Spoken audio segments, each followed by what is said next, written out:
Yeah. So you would have seen the corporate governance is a fairly long session, and you can see why it is too long. Also because ultimately it's all about the governance. If you really manage the company well with your governance, you should be doing well. So yesterday I think we came up with a non-executive director, they are independent, their problems, all sorts of things. Today we want to start it from there, and it's basically about the company secretary. Okay.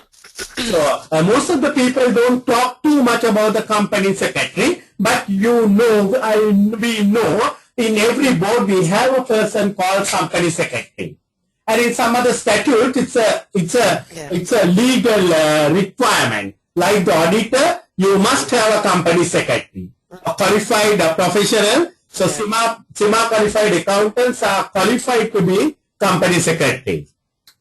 So basically he has a big role to play. The role that she has to play is basically, on legal and regulatory framework.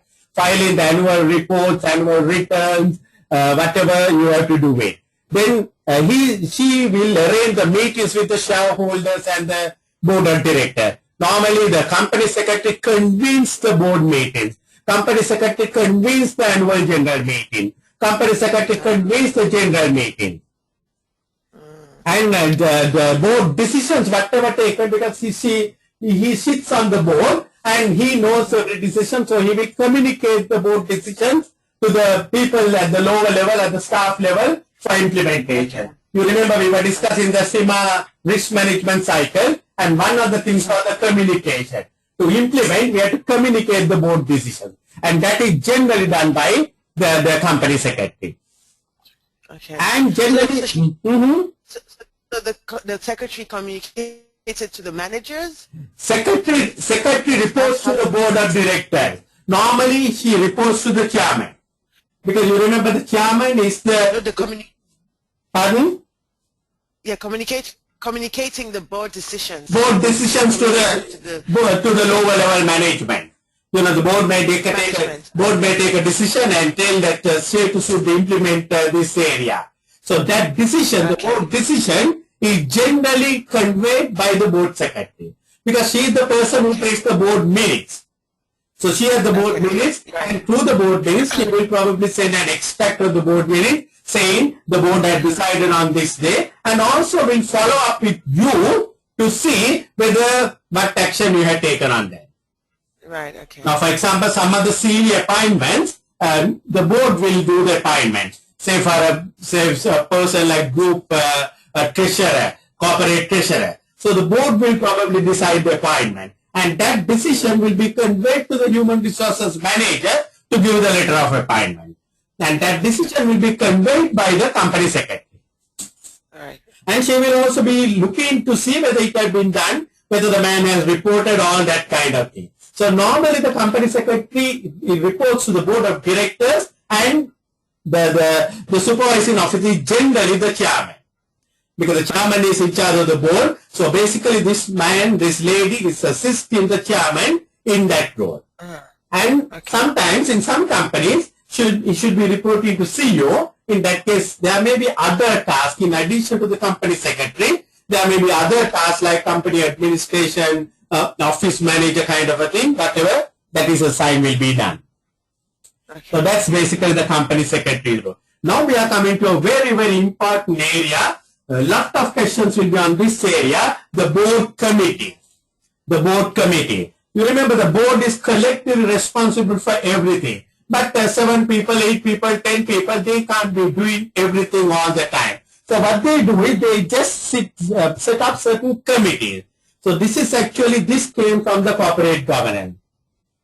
The committee. So there will be people sitting on committees. So in almost every corporate code governance, there is this committee.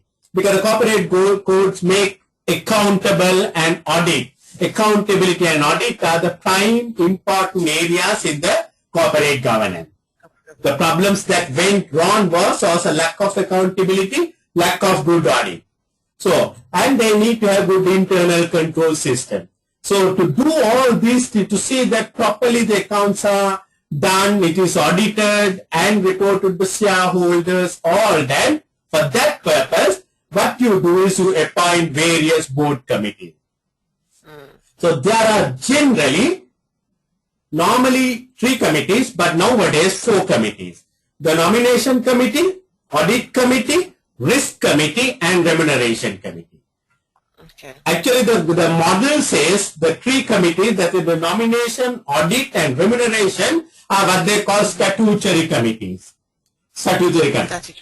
But now, with the risk becoming too much of an important subject, risk is also becoming another separate committee.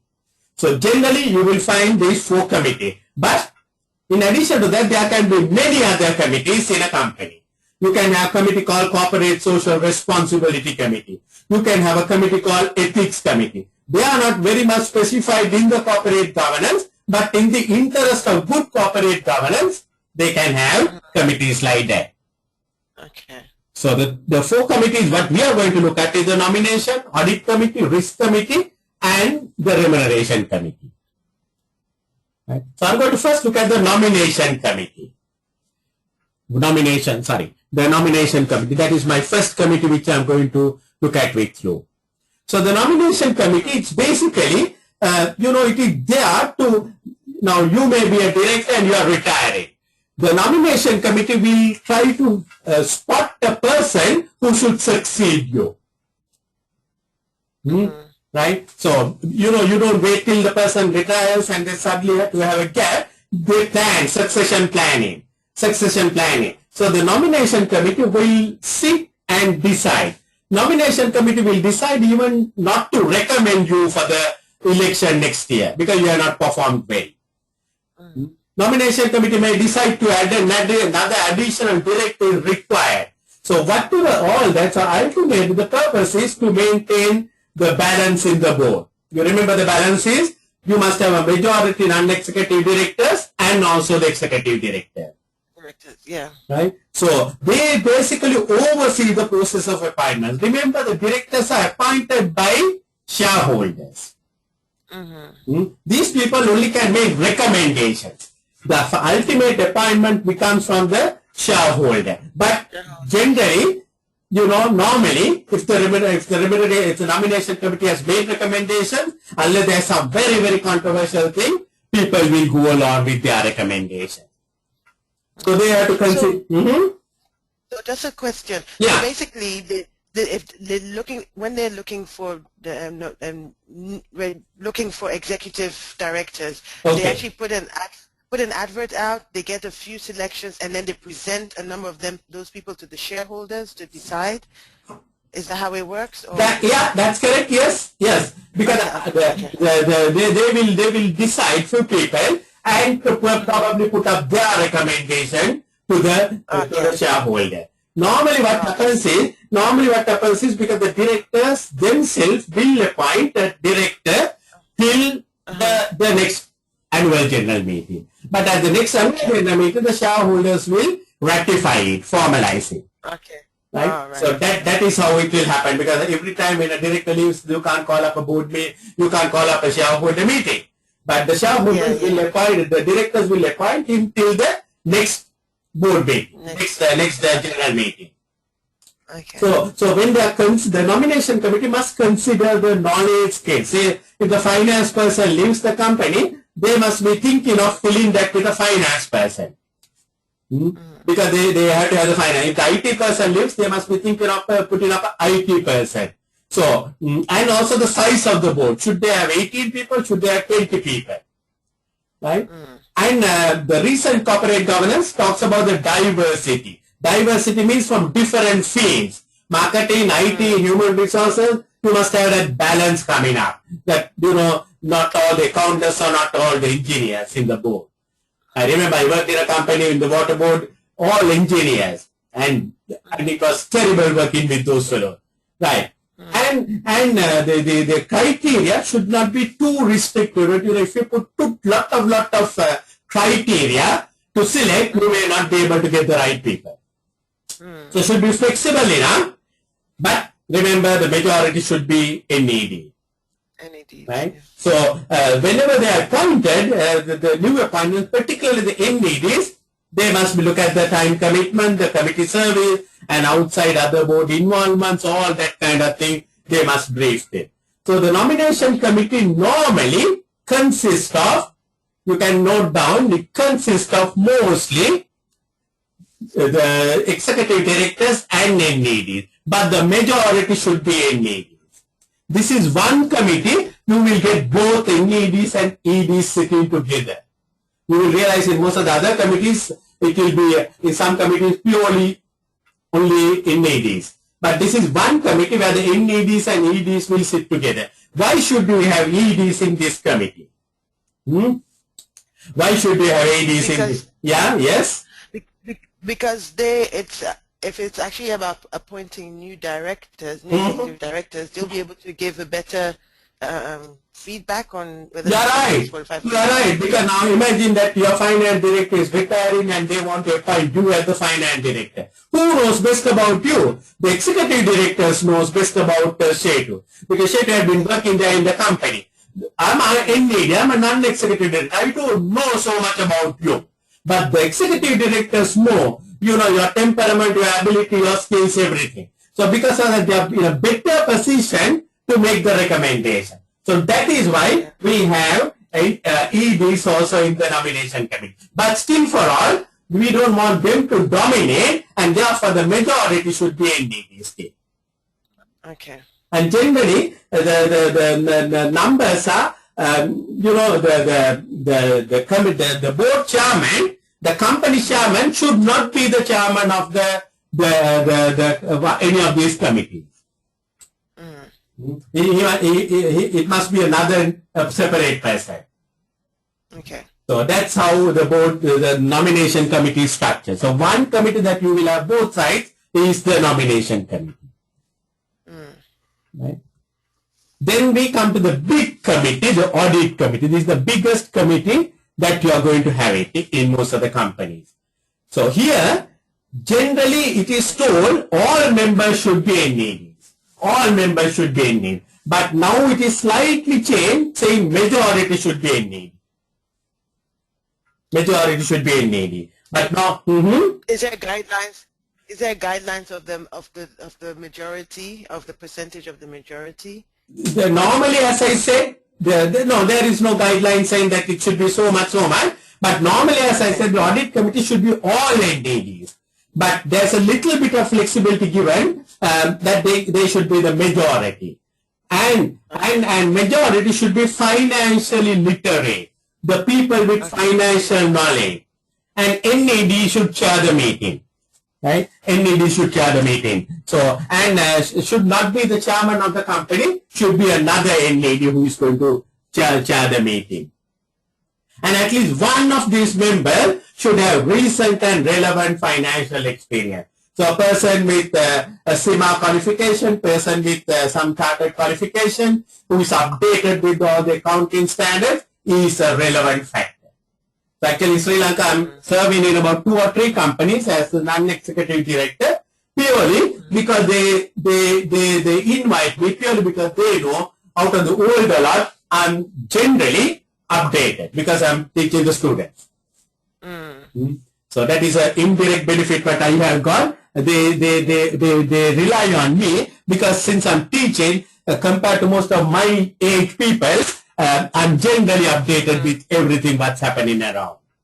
And this committee should have formal terms of reference. Formal terms of reference. It's a very formal committee. This is the committee that is going to look after your financial statements, your internal controls, all that. So, they are basically responsible for the appointment, compensation and oversight of external auditor. So, remember again, the auditors are appointed by the shareholders. But these people are basically, they are the people who will make the recommendation, saying, we recommend to appoint, you know, such and such firm. Or say, we don't recommend to appoint these people. Right? The last year's auditors are not recommended because for whatever the reasons may be. And people will have maybe having problems about accounting, that, the particular accounting standard is not applied, or this, that, and the other. Or maybe the internal control is not good, or the audit is not good. So they must facilitate that kind of entertainment of complaints kind of a thing. A mechanism to deal with. So this is a big committee. Some more areas on this committee. Right? So they are the people who are going to monitor accounts. You remember, lot of problems came because the financial statements are not truthful, not of integrity. So they should monitor the financial statement. Before the financial statements are put out to the stock exchange, put out to the public, the audit committee should go through and vet it out. And they are responsible to review internal financial control. Right? Internal controls are financial and non-financial. Some of the non-financial controls are like the recruitment procedure, like the attendance procedure. They are non-financial. But the financial controls are the check payment procedure, the procurement procedure, all that kind of thing. So whatever it is, the financial controls, they must totally review it. Now I want to ask you a question. These people are mostly non-executive directors. They are not the people who are working inside the company. How can they review these things? How can they review it? Because they are not working full time. How can they review these things? What is the vehicle they will have? Based on their, yes? They're professionals.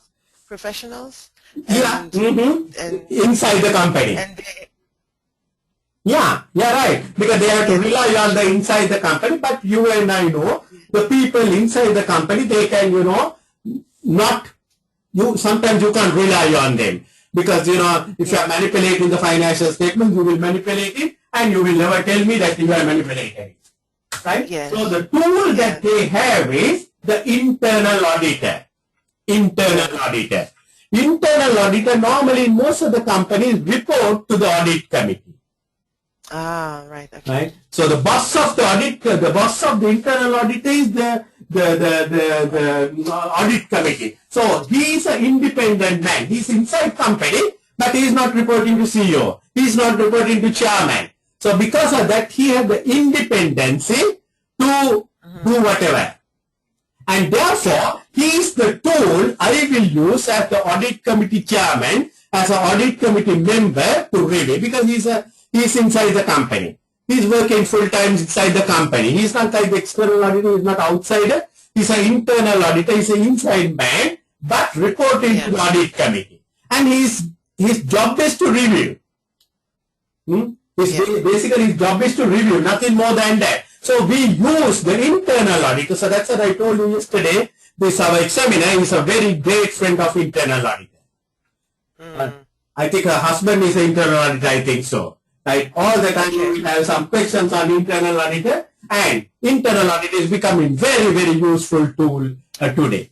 So we will be having a chapter on the internal audit later on. So how they review these financial controls is through internal auditor.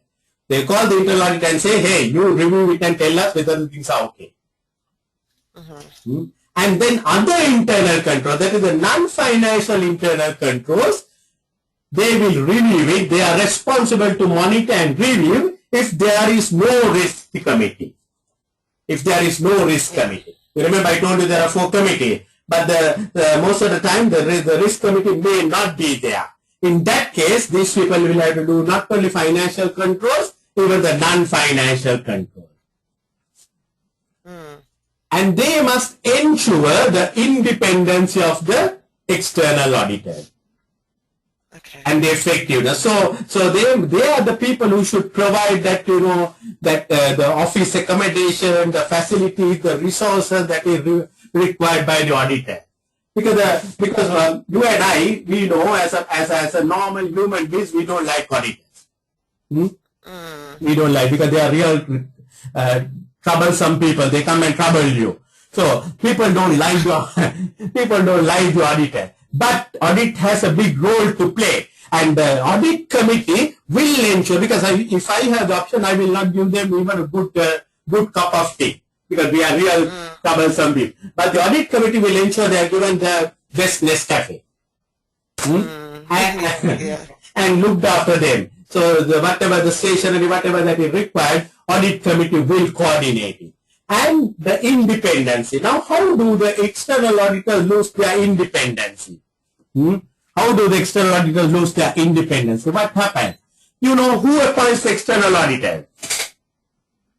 The shareholders are appointed. The shareholders. Because the shareholders are appointed for what purpose? Because the shareholders have given their money to these directors, so they want to know whether the directors are doing their job. And for that only the external auditors are appointed. So the external auditors are appointed by shareholders. External auditors are appointed by shareholders. So they appoint to do the audit work. And for doing the audit work, they may get $100,000 as audit fees. After the company pays, but the appointment is done by the shareholder.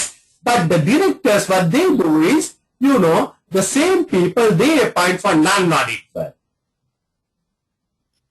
Non-audit work, like tax consultancy, like feasibility studies, management consultancies, all that work, and they pay them $300,000.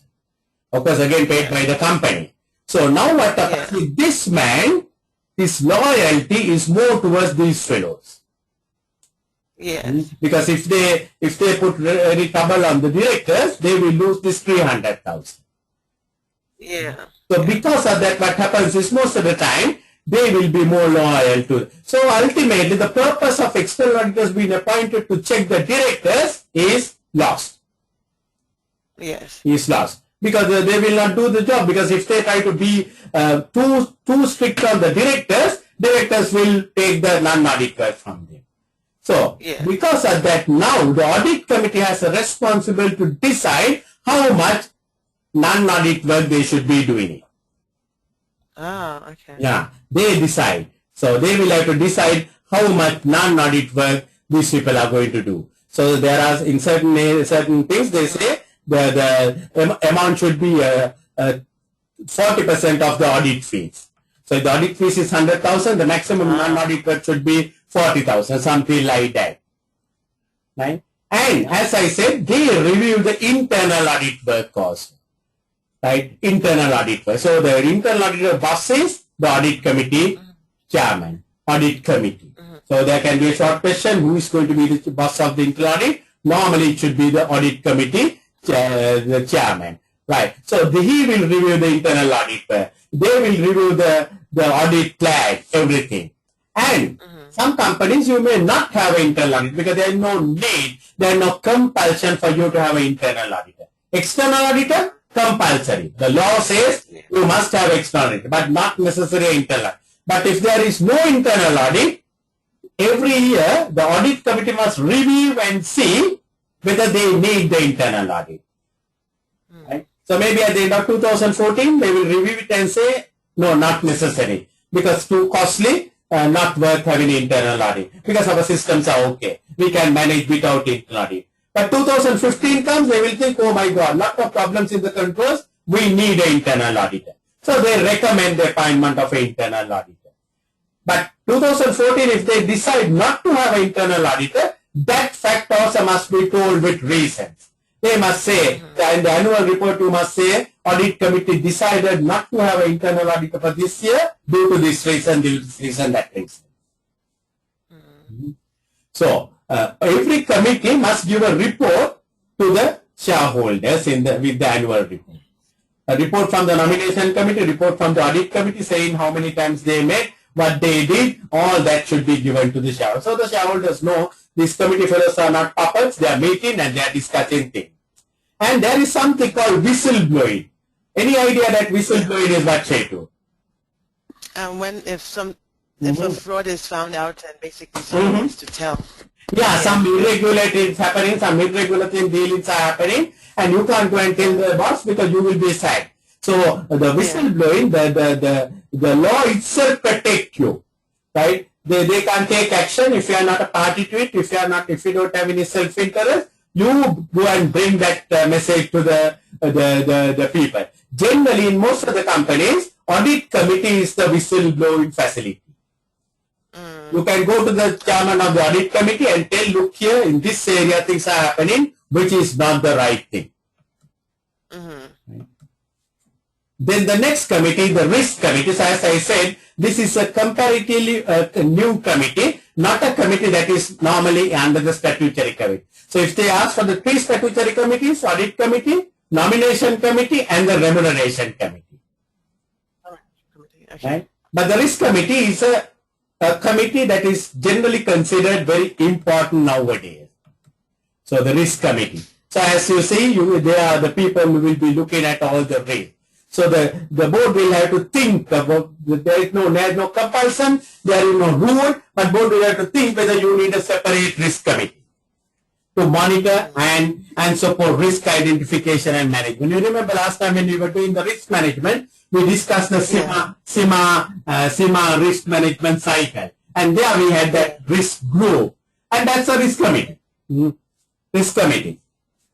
Right? But if there is no risk committee, the audit committee will look after that area also. Okay.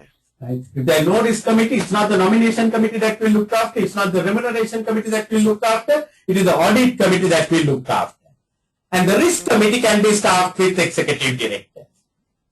Because they are the people who really knows about the risk. So they can be staffed with executive director. But however, if you feel that the executive directors are not competent, or that if you have doubt about their good faith in doing the job, it can be staffed with NDDs also. So it's a very flexible committee. The company can decide. Remember, all these committees are appointed by the board of directors. Yeah.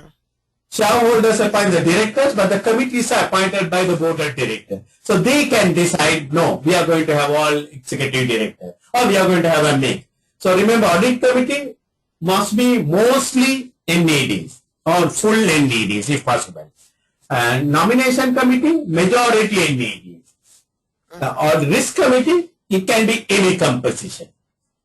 Okay. Right? And risk committee should be more proactive. Before the things happen, they should be able to identify the risk and take the probable risk management tool. Particularly in non-accounting areas, they must carry out very special investigations like customer complaints, then those areas, quality, that kind of thing. Right? And generally the company, the institutions like financial institutions like the banks, normally they have a risk committee. Because for those people, the risk is bigger, and therefore generally they have risk committees most of the time. But I'm sure a lot of companies nowadays, they have risk committees. Yeah. So, role of the risk committee. So, risk committee will be more effective, what they believe, if they have a formal terms of reference. So, that formal terms of reference means it's a formal committee. It is not a committee that is going to sit ad hoc. It will sit on a very regular basis, all that kind of a thing. And they are the people who will approve the risk management strategy and the risk management policy. And the company directors, company managers will prepare many risk reports in certain areas, competitor risk, financial risk. This committee will review all those reports. This committee. You remember when we were talking about the risk, we were talking about what we call a risk appetite. So the board of directors should set up the risk appetite. So this committee will review to see whether we are staying within that risk appetite, or whether we are going beyond the risk appetite. Whether we are eating too much, whether we are taking too many risks. So that's a role for these people.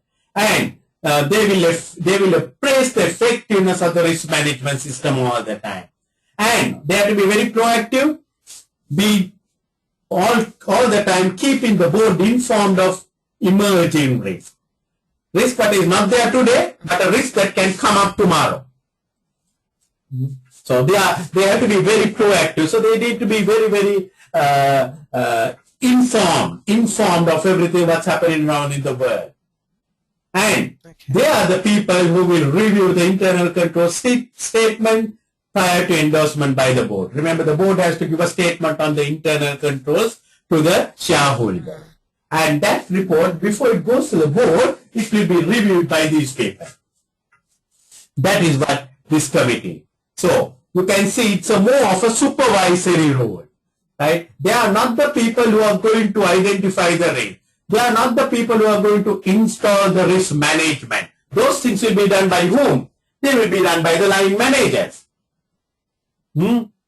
Yeah. They will be done by the line managers in your own finance division. The finance division person will do the whatever the risk management procedure. In the HR department, that person will do it. But these people will do more of a supervisory role, a monitoring role. They will visit areas and see whether the risk management is working properly. If not, they will advise, they will guide, they will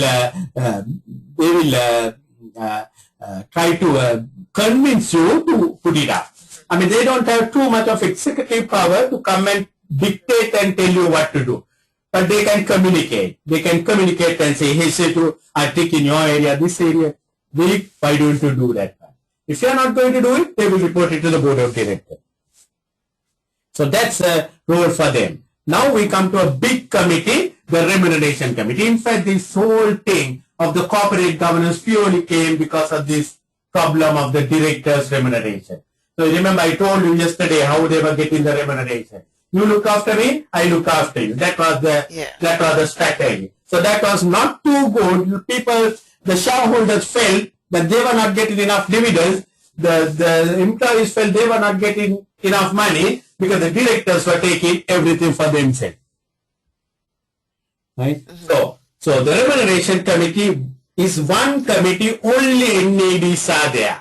So remember, this is one committee, only NED. No executive director can even step into that room. So only NEDs. Only NEDs. But yesterday I told you the CEO can make recommendations. CEO can say, Shetu is very good. I recommend to give her a good increment. That's all right. But he has no authority, no power to come and dictate terms to the remuneration committee. Remuneration committee is totally free to decide whatever they want to do. And their main role is to make arrangements to establish a remuneration arrangement for the executive director. Yeah. All the problems in the corporate governance came from this area. The executive directors getting big fat bonuses. So that is to avoid that one. Now the remuneration policy is decided by these people. So they must sit and discuss a general policy. How are we going to remunerate? Okay, on the inflation we will give them something. Right? Every year you have to give something for the director. And a specific package for each executive director. So they will probably put some KPIs for you and say if you achieve these things, you will be entitled for a thing. So it's not something that they are going to do, kind of in a haphazard way or in a subjective way. They will be doing it in a very objective, very transparent way. Okay. And these people should not have any personal interest, right? No contract secretary, no personal influence, no day-to-day involvement. Because if you are going to be there, you can't be on that committee. Right? So, if your sister-in-law is the finance director, you can't be in this remuneration committee. Because you will not be independent enough to decide on the salary. So they must be totally independent. The emphasis on the independency. And most of the companies, if the remuneration committee chairman has not done the job well, he will be surely sacked at the next meeting. So audit committee, I forgot about that one. Audit committee, normally the minimum number of people in the audit committee should be 3 people. 3 people. 3? Yeah. And one of them should be a person with recent and relevant financial. That is the minimum. You can have more than 3, but the minimum should be 3. Small companies, they are permitted 2. Very small companies. But normally otherwise, you should have 3 people. And similarly, the remuneration committee also, minimum 3 people, small companies 2 permitted. Right? Okay. So that is the basically job. So now we come to the big thing, the director's remuneration. You and I know this is a big area. Director remuneration. They are the people who will take the jet and fly, who will go in the politicians and the directors are the people who are spending all the money in the world. So their excessive salaries and the bonus has been a major issue. So the Greenberry Committee, basically in UK, the Greenberry Committee has set out the principles for the director's remuneration. So that is what they said, the director remuneration should be sent by independent members of the board, and that is what we call the remuneration committee. And the executive director should get something in form of a significant portion of their remuneration should come in form of performance-linked salaries, performance-linked bonuses, performance-linked incentives. Because they are supposed to perform and they must get it. So you will have a basic salary plus a certain amount for performance. But non-executive directors will never get it for performance because they are not performing. It is only the executive director. But we have a problem on this area because you remember earlier we said the board of directors are collectively responsible for the performance and the long-term success of the company. So having said, right, if we set up an individual bonus for you and a bonus for me depending on your performance and my performance, we are not going to work collectively. We are going to be competing with each other. So there's a big problem in this area. How to set about this collectivity and also to set individual bonuses. So these are the gray areas still with all our corporate governance or code.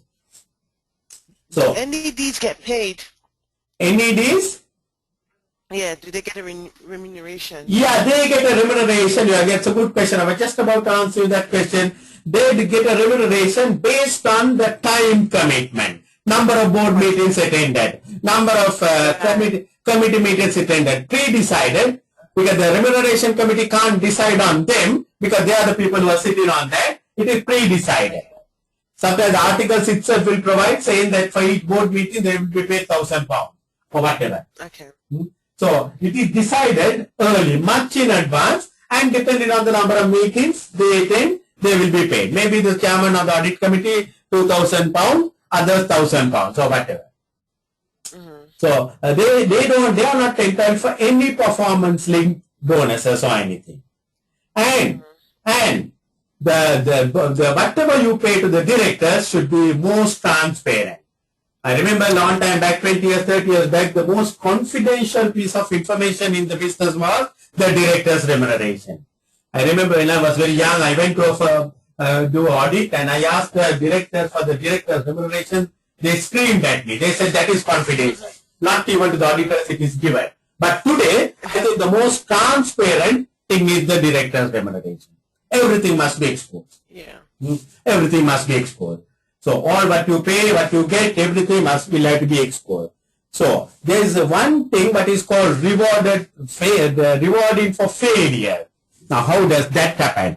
Now, you know, you are young, they appoint you as a CEO, for example, right? So let's assume that you are 30 years old and they are appointing you as a CEO today. And today is 2015. So they say, till you are 60 years, you can buy. So they have signed a contract for 30 years with you. Right?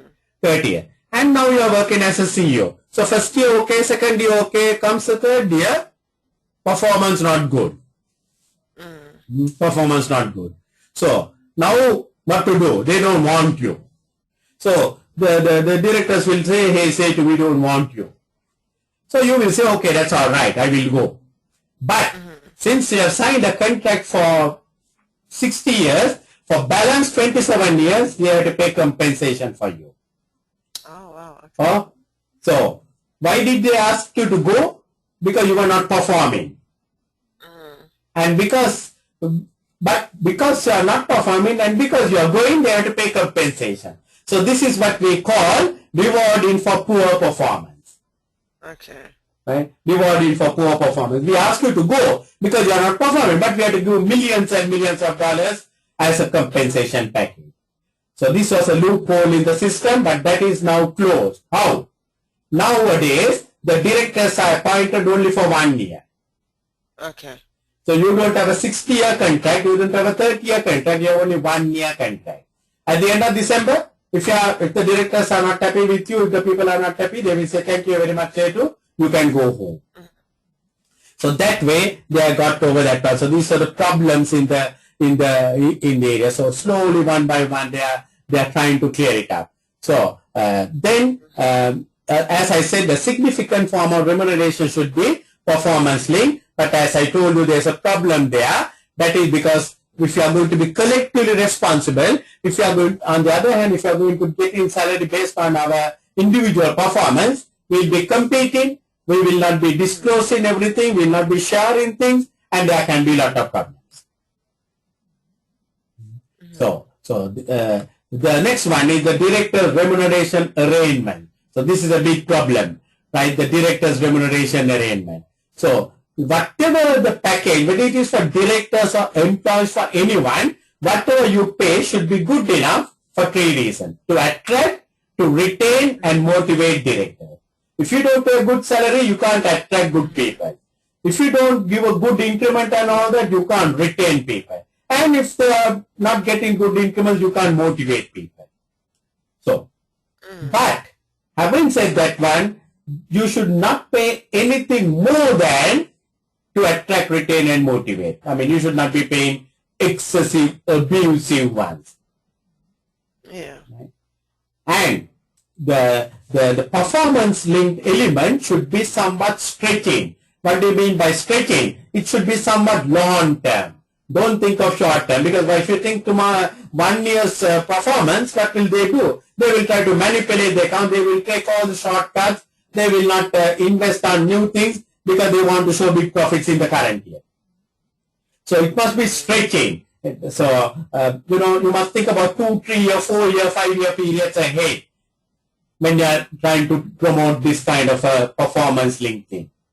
Right? And it should be aligned with the shareholder interest. Now, that's a very important, interesting one. Now, between the two sets of people, Shetu, shareholders and the director, whom do you think who are prepared to take the bigger risk? Shareholders or the directors? I think the shareholders are. Yeah, you're right, shareholders, because that is why they will go and invest all over. They can take risk. You know why they can take risk? They can invest in many companies. They can diversify. Yeah. They take a risk. They take a risk. They invest in your company. They come and invest in my company. So one shareholder mistakes can invest in different companies. So he is prepared to take risk. You remember we discussed taking risk is the way that you get the competitive advantage. But the directors generally don't like to take risk because you have only one job. If you take a risk and if you mess it up, you will lose the job and no one will give you another job. So because generally the directors comparatively they are risk averse. Risk averse. So there is a kind of a conflict between the directors and the shareholder. Shareholders want the directors to take risk, but the directors are not taking enough risk. When the directors don't take enough risk, no competitive advantage, no financial gains. So generally, whatever your performance linked thing should be linked to the shareholder interest, and this we will talk in a minute, right? Okay. So that is what we are yesterday. I think you asked me the question, executive share options came, so I will talk to you in a minute. So remuneration should be compatible with risk policies and systems. If the people are taking high risk, they must be remunerated in big way. And criteria for paying bonus also should be risk adjusted. If the people are taken some risk and done something, give them a bigger bonus, right? Because they are taken, because they by taking a risk, they take a risk on their own career. So performance related bonus. So generally, to avoid excessive bonuses, some companies impose a limit on bonus as a percentage of salary. The maximum is 50% of your salary, the bonus, because the bonus is a big problem, right? They put a lower salary, but they pay 500% of the salary as a bonus. And some of these bonuses are what we call transaction bonuses. What is a transaction bonus? You know, you tell, okay, you acquire that company, you go and negotiate and buy the company, you are entitled for $100,000. Okay. Right? Transaction bonus. So you don't care whether we are going to work or not, right? Whether the things are going to work it or not, you will want to pay whether it is a good project or not, it doesn't matter. You want to pay, right? So that is what a bonus can be. Then we have something called loyalty bonus. Loyalty bonus is if you have worked for the company for 10 years, you get a higher bonus than me, right? According to the number of years, right? Loyalty bonus. So then they have the performance related bonus. So the performance related bonus is something that should recognize the long-term success and the interest of shareholders. Performance related bonus. It should be designed to recognize long-term success. So remember the long-term success term. The company doesn't want you to be focusing on short-term. Companies want you to be focused on the long-term and the interest of shareholders. So that is why we say the NEDs should never get performance-related bonus. Because if they are also given a performance-related bonus, match over, they also will go for all the performance, right? You will find it tough to get it through, right? So, will you give me a second, Shetu? Okay. Okay.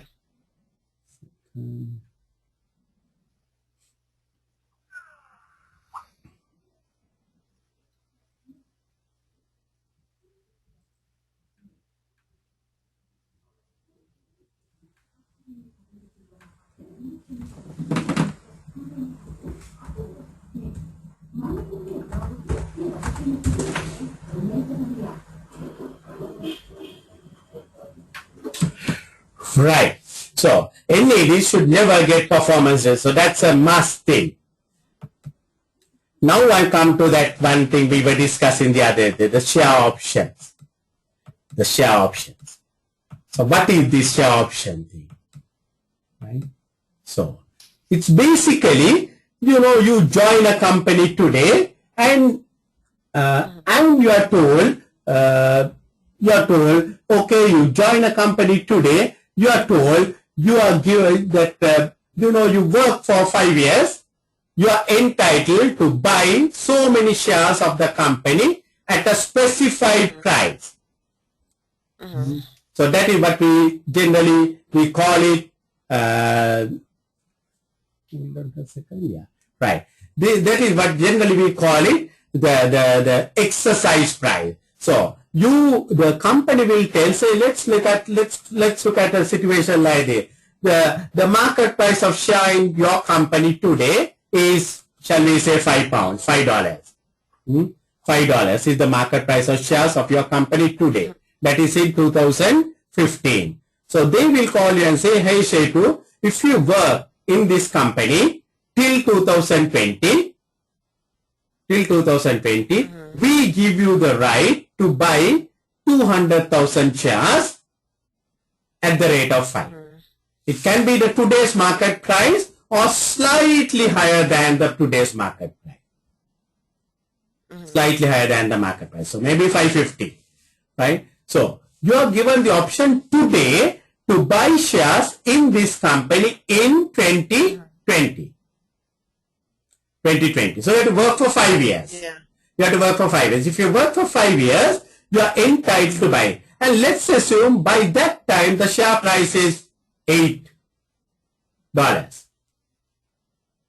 in 2020. $8. But you can buy it at $5.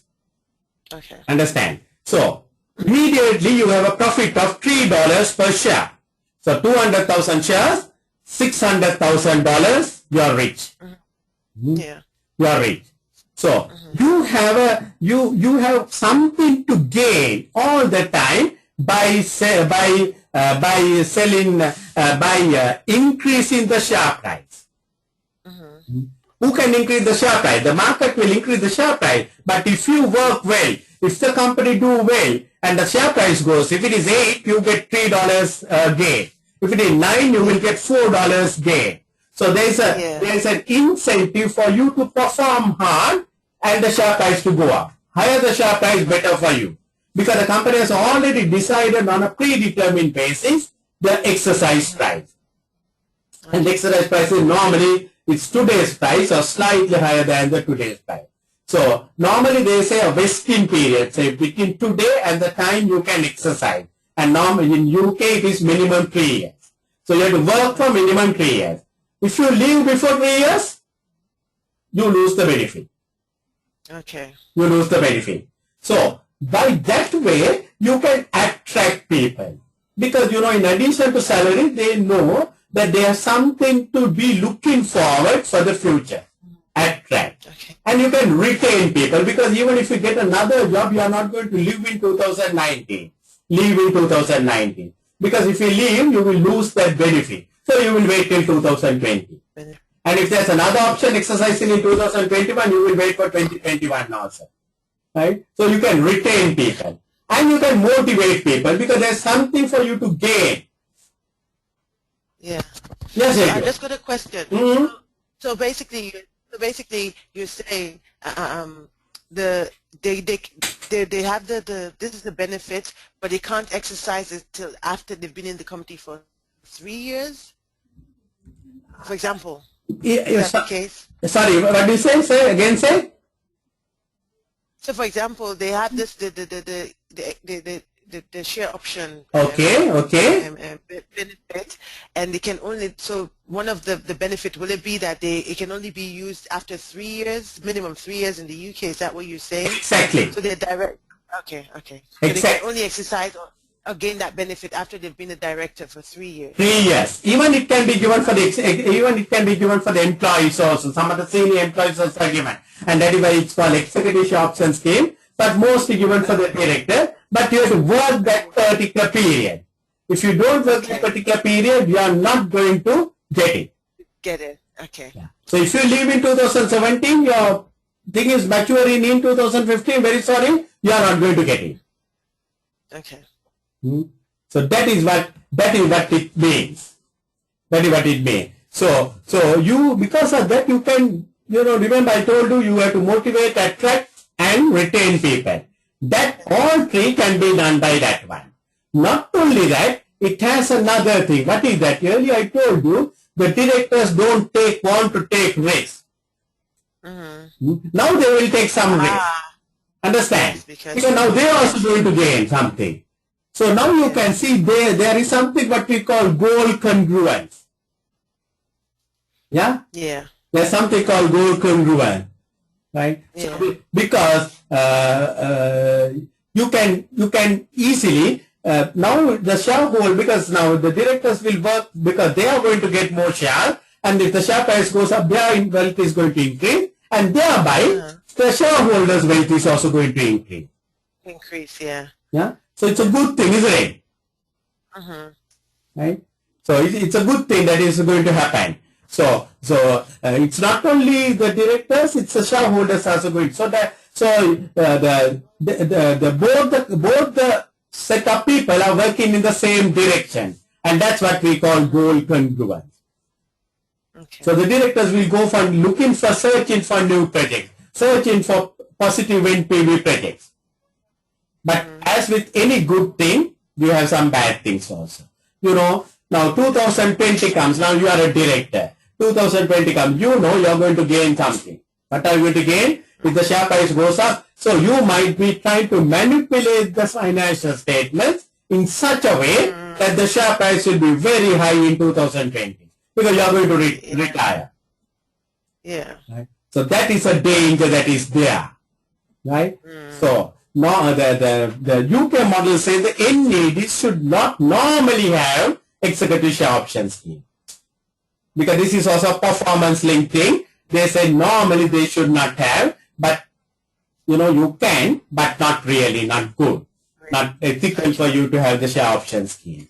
So that is what the mean. So now is it clear for you this executive share. Actually, this happened mostly in your America. You know what happened was, in America somewhere in 1980, they put up a rule saying the maximum remuneration that the director can get is some $1 million or something like that. They put a rule because this was a big problem for the American government, the people. So the government put up a rule saying the maximum director's remuneration is $1 million. What do you think what happened?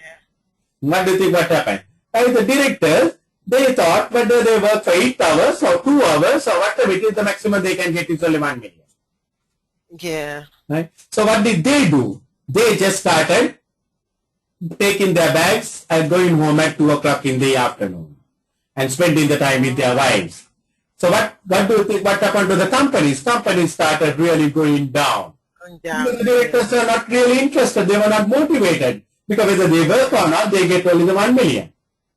Yeah. So there were no motivation. So at that time, some person came out with this idea of share option scheme to remunerate them in a different way. So that is what this UK model has done. This is what this share option scheme is. It's a good thing, but you have to be careful. There have been few manipulations in the recent past. Okay.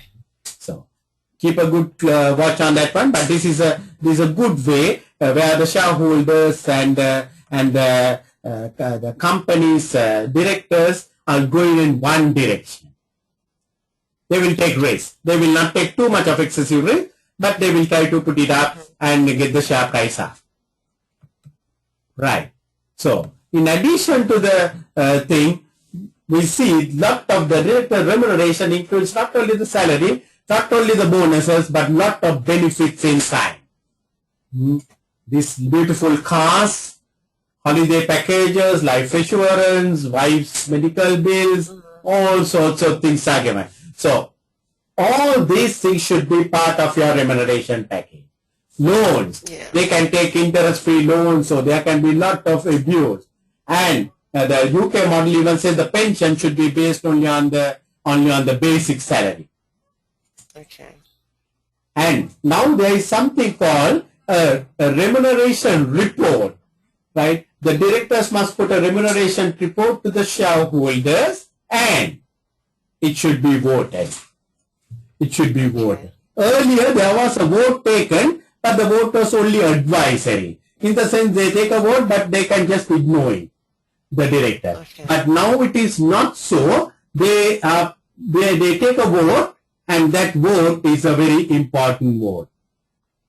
So why are they voting on a report? Because it's not deciding the remuneration. It's just reporting the. It's a history. Right? They will put it up a report at the annual general meeting saying so and so was paid so much of remuneration. So the shareholders can vote on that and say they are not in agreement with that remuneration package. So it's now binding on them. So they may have to reverse it or do something like that. Okay. And also the service contract should not be more than 12 months. In other words, you can't sign a contract for 30 years. You can only sign for 12 months. 12 months, okay. Right. So these are some of the things that has come up in a big way, right?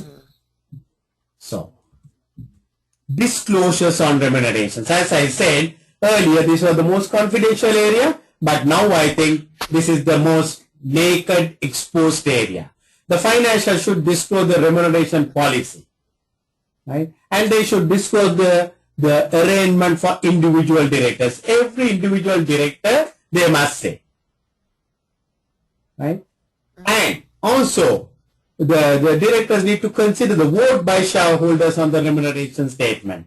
So now they can't just ignore that statement. They must take into account if the shareholders have voted against your remuneration, they must take into account when they are fixing their remuneration for the next period.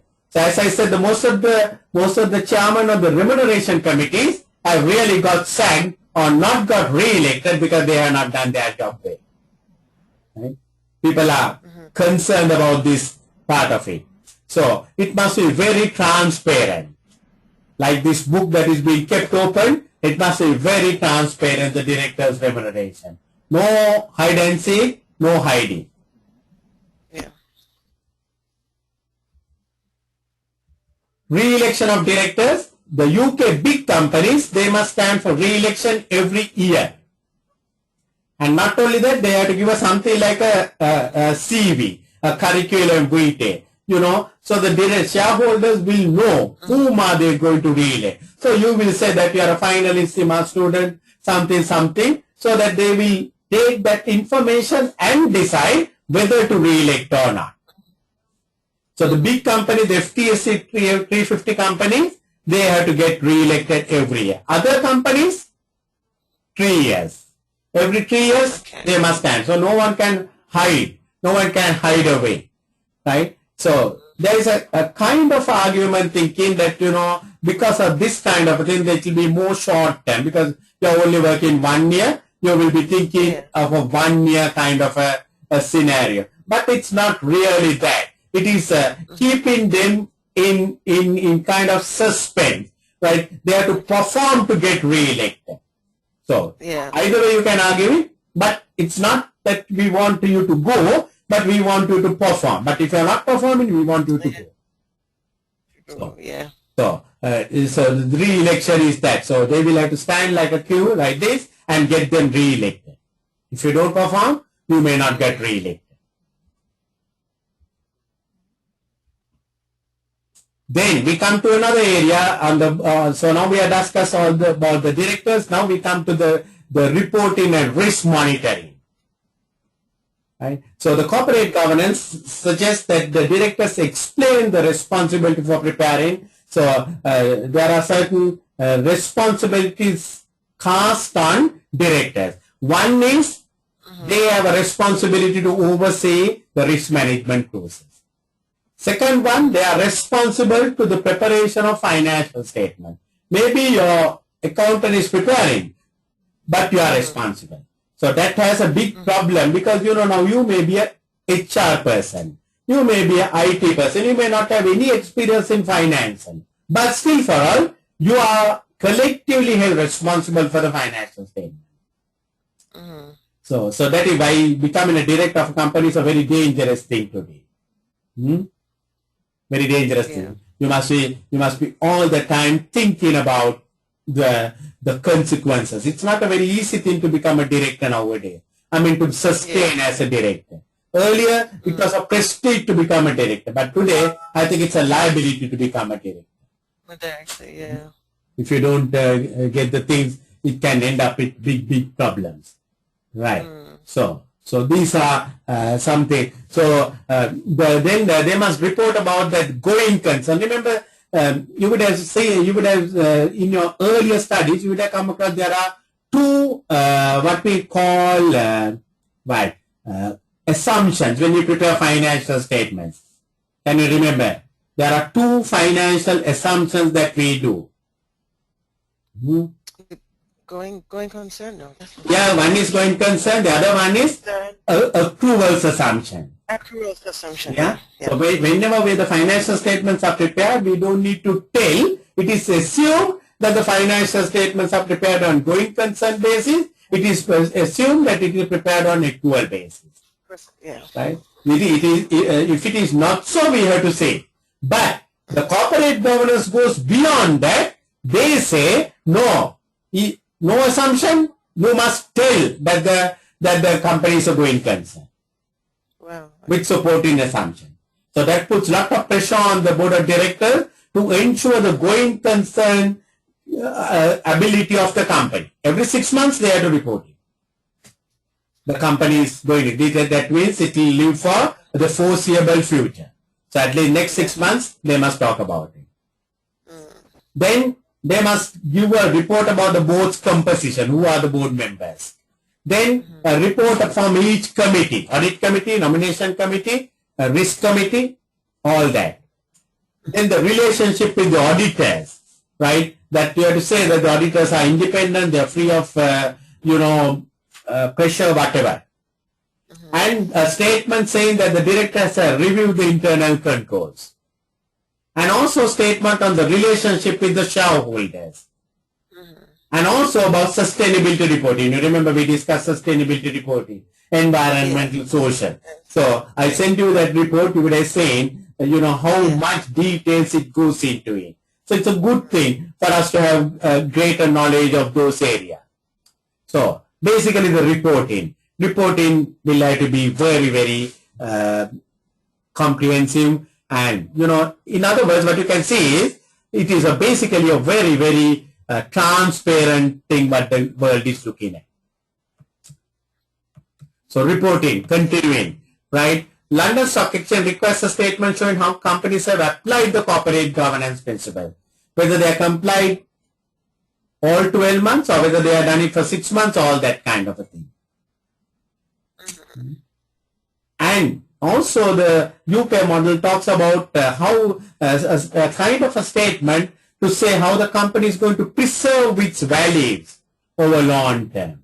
What are they going to do? What are their strategies to keep the value of the company up, or to preserve it, or to maintain it? And you remember we discussed something called operating financial review. That also should be included. So lot of reporting requirements for the shareholder.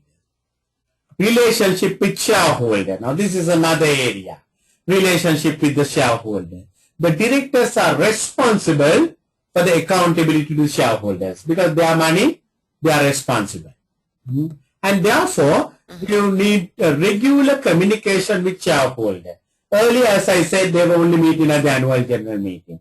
But now, there is an emphasis put it on the chairman to have a regular communication, at least with the major shareholder, at least with the institutional shareholder. Find out their views. Right, particularly on the institutional shareholder, because they are an important force, right? They have money also. And AGM is the key forum, annual general meeting is the key forum, and the board should encourage the shareholders to participate. The chairman must, prompt them to ask questions, right? Not to avoid the questions, prompt them to ask questions.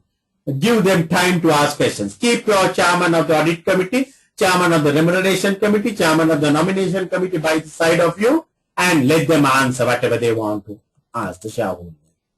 And the hamper report, they say all the reports should go to the shareholders 20 working days before the AGM. Why? So that they have time to read the report, study the report, and come and ask questions.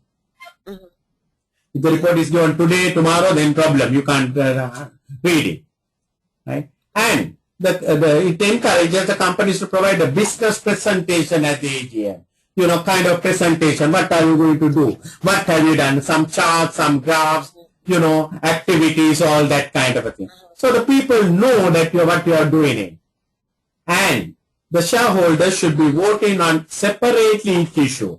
Don't bundle out everything. Annual report separately, directors' remuneration separately, auditors' appointment separately. One by one, they must vote. One by one. That is why we have a big agenda for the annual general. And at the AGM, resolution should propose the financial statement, the adoption of financial statement. So, because the relationships are everything. If you are maintaining good relationships, surely your company will do well and the people will be happy. If you are not maintaining good relationships, you could expect a lot of problems. So, again, talking about these institutional shareholders, right? They should disclose now. Now we are not talking about the directors, the institutional shareholder. That is you who has invested as an institutional shareholder. That is, you have invested other people's money, pension funds, right? You are representing a pension fund and you have deposited that money as shares in my company. Now, if the company loses, who is the loser? I lose it too. No, if the company, the shareholder, in the sense, institutional shareholder, he has invested others' money, not your money. Yeah. It is, he has taken your pension fund and invested. So if he loses, if he puts up the wrong thing, but the person who is going to lose is not that institutional shareholder, but the pensioner, the third party. Yeah. So institutional shareholders invested money, but it is not his money. It is pension's money. Then we get the other kind of people, the individual shareholder like you and me. If we invest money and if we lose, we are the losers. That's all right. Yeah. Right? We get a scolding from our husband or our wife, it's a different story, but it is our money. But if the institutional shareholders makes a mistake and if something happens, it's not he, it is some other party that is losing. Right? Because he's investing others' money. So because of that, the stewardship code says the institutional should disclose how they discharge their responsibility. So they must tell the pension funds or whatever that how they represented their interest. They attended so many meetings, they participated, they asked this question, that question and all that. And conflict of interest can arise between the company and the institutional shareholder. Because generally these institutional shareholders are big holders. Yeah. So they may be looking purely from their angle, their pension funds or whatever it is, without looking at the overall interest of the company. For example, the company may decide not to pay a dividend, but these people will say, no, we want a dividend, right? So there can be some kind of a conflict of interest. And they are responsible to monitor the performance here. They are not the directors, but they must have a mechanism to monitor. Ask all the questions from the committee chairman and all that. And they have to have some clear guidelines where they will directly intervene if the things are not happening, right? If the things are not happening inside the company, if a big fraud is going to happen, they will directly intervene. And also, sometimes they might join with the other shareholders, like the individuals and other institutional shareholders. They will join collectively. They will try to work with the company, right? A clear policy on voting. They should not be really supporting the directors all the time. They must have a clear policy. On these areas, we are going to vote. On this area, we are not going to vote. On these environmental violations, we are not going to be with the director. On a launching of a product, yes, we are going to be with the director. And report the clients on their stewardship and voting activity. So, as an institutional shareholder, that is, you have invested in other people's money, you have a big responsibility. Yeah. He can't just wait, he has to say what he had done it as an institutional shareholder. So, these are some of the precautions that are given, not only precautions, it puts a responsibility on the shareholder. So reasons for interventions. I told you the institutional shareholders can intervene. What are the reasons they will intervene? They will intervene, right, when there are fundamental concerns about the strategy. The company has decided on a particular strategy, but you think that strategy is not right, right? So maybe that the company has disclosed a strategy, but they are doing something totally different thing. So you will intervene it at that time. Right? Poor operational performance, continuously company making losses. You will want to intervene. Few people dominating the board. Right? Major internal control failures, like frauds happening, health and safety issues. I'm sure the Toyota, the people, the shareholders would have intervened when they had these recalls and all that kind of thing. Yeah. When laws and regulations are openly violated and flouted. When the directors are taking excessive directors' remuneration. Poor attitudes towards corporate social responsibility. These are good reasons for the institutional shareholders to intervene. How do they intervene? How do they? They will want a meeting called up and discuss the matters. Yeah. So, OECD guidelines places a total stakeholder relationship, right? Basically, as I said, the OECD is looking at a stakeholder point of view. UK model looks more of the shareholder, right? They look at the employees, creditors, the government and all that. And they believe that, every stakeholder must be protected, right? And the King's report also talks about the stakeholder perception. Because they believe OECD, there is Organization of Economic Cooperation Development. Oh yes. Right. Yes. They also came out with a model. I think we discussed it last time. The model, they are basically, their focus is more on the stakeholder. UK model, the focus is more on the shareholder. American model, more on the shareholder and the lenders. OECD goes across the borders to every area line. Right? So the King's report also more of a stakeholder perception, particularly the community. Because the South African is more concerned about the community. And the South African model thinks you can get a lot of valuable information through stakeholder relationship. Don't ignore. Talk to them. They will be able to tell you, what are your problems, where you are successful, where you are failing, all that kind of a thing. And it suggests the stakeholder participation. So, earlier, the companies were running, the directors were running the company. They were not even wanting to listen to the other. But today, it is more of an open dialogue, open forum. So, relationships matters a lot. Relationship matters a lot. So, keep that hug together all the time. Don't drop the relationship. It matters very important to the companies today. Risk monitoring. Risk monitoring. So the UK model again stresses the board's responsibility for determining the risk. That is the CIMA model, all that, to identify the risk, the extent of the risk. Right? And you have to find out, you have to think of what is the probability of the risk materializing. And if that happens, what is company's response to that one? And what are the cost of controls, what are the benefits? And also, the board of directors should focus on strategic risk, but don't ignore the operational risk. The board should be focusing more on the strategic, but don't ignore the operational risk. So you must get assurance from the managers, the operational managers. Yes, our area is okay.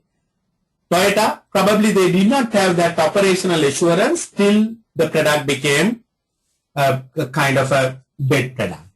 If the operational assurance was taken, surely they could have managed it better, I think. So the risk.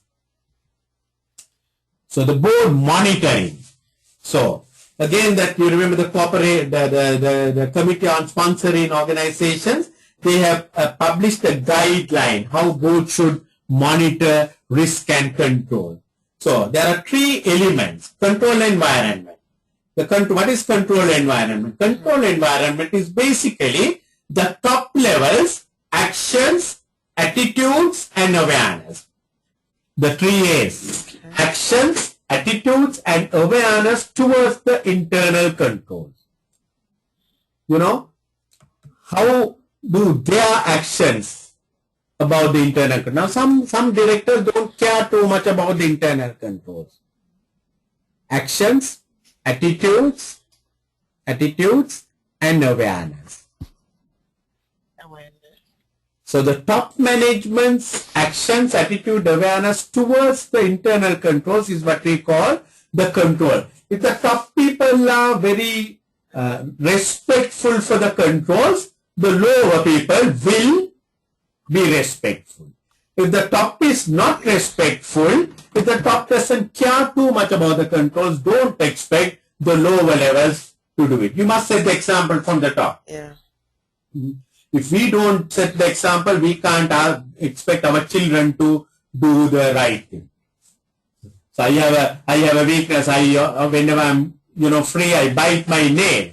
My daughter is biting nails, and my granddaughter is biting nails. So whenever I pull my granddaughter, she says, "Hey, you're also biting nails." So we have to set the example. We have to set the example from the top. So the control environment. So to monitor, you must have that right control environment. The director respecting the control. And you must have the ability to prioritize the controlling procedure, the monitoring procedure. No, don't go for little things. Now I have my company, my managing director, he gets involved in little things. When a person wants to replace a battery also, it must get his approval. imagine his time being wasted, right? He is keeping the file and wanting to see this, that, and the other. Time wasted, right? For a $50 transaction. So you must be able to prioritize. Then communication structure. You must be able to report the monitoring, results of monitoring, right? Tell that, look here, your area is not working. Your area is working. That kind of a thing. And the prioritization will definitely depend on the complexity of the company, nature of operations, and the relative importance of control. Some companies places lot of importance on the control. And I think controls are important. You can't work in this society without the control. So it's a very important area. Then internal risk reporting. So wherever we find a reporting, we must have a mechanism to report the risk on a systematic, regular basis. Yeah. Some risk, we need to report it on daily basis. For example, the banks, they have a way of reporting the risk on a daily basis, what we call value-add risk, which we will learn it later. Right? Yeah. Some risk we may weekly, like the cash flow. We want to discuss it weekly and see what it is like. Some risk may be monthly, like the debtors, things going bad. Some risk may be quarterly, maybe the performance quarterly, right? So any significant risk should be reported very quickly to the management. And any significant changes in the environment also should be reported quickly. So you have to have mechanisms to get alerted for everything. That is basically the information management. Now, I think we just had a little chat on this risk register. What is it? Right? So we must have a very formal, you remember we were talking about the identification of risk. We must have a very formal method to collect information on risk and our response. So the risk register is the tool we are using for that one. We record every risk in that register, right? So risk register is a very, very important tool for us, and we record every risk in that one. So, all right. And it deals with who is responsible for dealing with this kind of, Shetu is responsible, Kuma is responsible. So that, if something happens, everyone knows. And what are the action taken? Yeah. Right? And what is the possible monetary value? And there's something called gross risk and a net risk. Now, before we put the controls, the risk is what we call the gross risk. So before we put the controls, maybe the risk of bad debts is 15% of your sales. Then you put all the controls like credit control policies, recovery manager, this, that. Then after that, still there's a risk, and that risk can be 5%. Okay. So this is very important because we can see from 50% we have brought it down to 5%. So maybe in terms of value, it may be $10 million or $100 million, right? The benefit by putting up. So that will tell us how much money we can spend on controls. To bring it from 15 to 5, from gross 15% to net 5%, right? And that means a saving of 100 million for me. So I can spend maximum up to 100 million. I mean, to get this saving, if I'm going to pay 125 million, that's no good. This is what we call the cost benefit analysis. Okay. Right? So, and also, you record the risk and you think the risk is $200,000. But the actual may be more than that, maybe 250,000. So we will record that cost in the risk register. So risk register is a very, very useful tool for any business to have it. It will have everything recorded, and it will tell us, how good our the risk management process is. So the feedback, action taken, everything will be there in that one. Then assurance mapping, right? So one thing that we need is what we call assurance mapping. It is, we as a board of directors, we must get assurances about the controls, about the risk management. So there are 3 lines of defense model. One is the first line, operational assurance. That is the people who are really working, the real people who are delivering the operations. They tell us, don't worry boss, everything is under control. So it is basically the assurances coming from the operational delivery. The HR director will tell, don't worry, we will not have a problem with the labor unrest. Sales director will say, don't worry, I'm going to achieve my target. So we get the assurance. The board will get a assurance. So generally it will come in form of performance management, quality reports, all that kind of thing. And generally it comes from people who know the business, right? So it is more reliable in a way because they are the people who knows about. When the sales director tells me, don't worry, although January sales are low, by March I will catch up. I have that feeling because it is coming from the man who is doing the job. Yeah. IT, we may have problems, but the IT director comes and says, don't worry, that matter is sorted out, now no more problems, it will never happen. I get that satisfaction. So we must get that first level operational assurance. But only problem there is, it may lack the independence. Right? It may not be very truthful because the people may not tell you the real the risk. So I remember in my company we had a problem because I sensed that something is going wrong with my sales collections and something. So I asked the salesman, the manager, operational level, first level, is there anything wrong? He said, no, don't worry, nothing is wrong. Everything will come. There's a little bit of a delay, but things. But now we see about, $2 million of money is completely gone down the drain. Right? Some of the reps have played out, and all that has happened because even though I got the assurance, that are not good because it may lack the independence. Then we have the second level of assurance. Second level of assurance, it is coming from the people who are oversighting the operation. Right? So the people, like the supervisors, not the real people who are doing, but the people like the supervisors. So generally it comes from compliance reviews. So, this compliance reviews, it could come from the internal audit or it may come from your own supervisors. Quality control reports comes from a separate division, and that can be a good assurance review. But still for all, it is coming from the management team, and it may still have all those lack of independence. Third line assurance comes from the independent assurance. They are basically outside the organization, or they are totally independent. People like the internal audit, external evaluation or review. We get some outsiders to do a review of our systems and control, and they come and tell us, look here. So 3 kinds of reviews, the 3 lines of things are there. First line, second line, third line.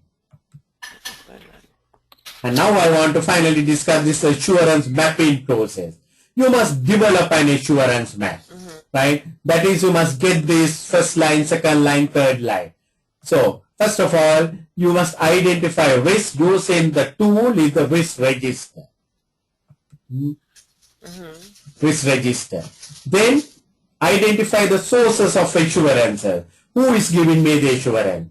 Is it the internal auditor, external auditor? Who are the sources who can give me that? So, as a board of directors, as a management, I must have people on whom I have confidence. So, I told you I left this company 31st March. Before I left, 31st December, before I left, I told my managing director, there is one fellow in this company, have a trust on him. He is a loyal fellow. Keep him very close to you. He will be able to give you those assurances. So, you must have your people on whom you can trust on that one, and map those risk and assurance against the controls.